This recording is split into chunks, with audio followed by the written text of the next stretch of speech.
Speaker, and I must say I... All right, here to discuss, I want to bring back what we just witnessed there with Boris Johnson. First, Nile Gardiner. Now, it seems like Boris Johnson is saying, hey, you guys actually might have made a huge mistake, because now, to the point you made earlier in this show, this goes back to the EU. And he said specifically that he will tell the EU that he thinks that they should stick to this hard Brexit, to the Brexit October 31st deadline.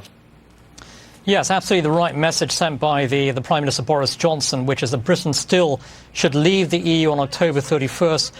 The UK government is ramping up preparations now for a no-deal Brexit. It's by no means certain that the European Union will offer some kind of extension, especially with very strong opposition to an extension from the French government led by Emmanuel Macron.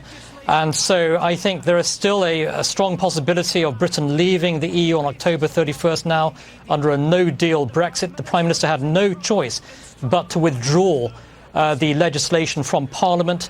At the end of the day, this is a rotten Parliament, consistently trying to undermine the will of the British people. And we saw that with this latest vote with regard to the parliamentary timetable. And so the Prime Minister has been placed in a very difficult position. I think he's made the right call here. Withdraw the legislation, ramp up the preparations for a no-deal Brexit. Britain still needs to leave the EU on October the 31st. I want to point out to the audience as well that the Dow had an initial knee-jerk reaction. We gave up about 50 or 60 points in the Dow. The pound, the British pound against the dollar, also stumbled pretty hard. And actually, if the EU were to say, hey, you know what, we've had enough of this, we want you to stick to the October 31st no-deal Brexit, what would that mean for some of these concessions that Boris Johnson was able to get?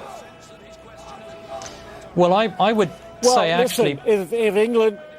Are you asking me? Yes, Ashley. Yes, you're asking me? Yes, sir.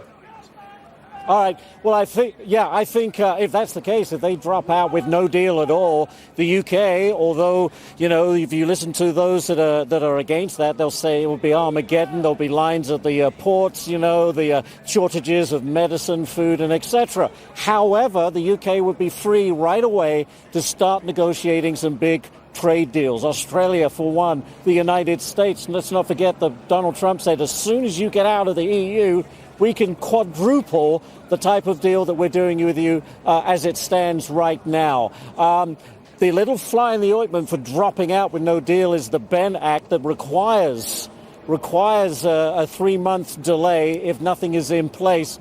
And bottom line is, if the Prime Minister tries to go ahead and say, right, we'll just fall out of the EU, I have a horrible feeling it's going to end up in the courts. Niall, I do want to go back to you because would it be an expensive proposition, ahead of the original vote, all the bankers, the city got together and they put out major advertising campaigns talking about the economics of a no-deal Brexit, actually saying Brexit in of itself would destroy the UK economy, but certainly a no-deal Brexit would do even more economic damage. Well, the interesting thing is that the British economy has done just fine, actually, since the 2016 referendum. We have record levels, actually, of foreign direct investment in the UK since the Brexit vote in 2016.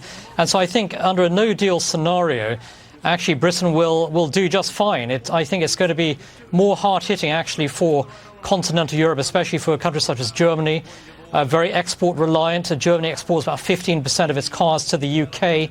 Germany would be hit hard. But I think as for the United Kingdom, which is a global trading nation, I think Britain will thrive and prosper with a no-deal Brexit. The UK would be able to sign, negotiate, implement free trade agreements very swiftly across the world.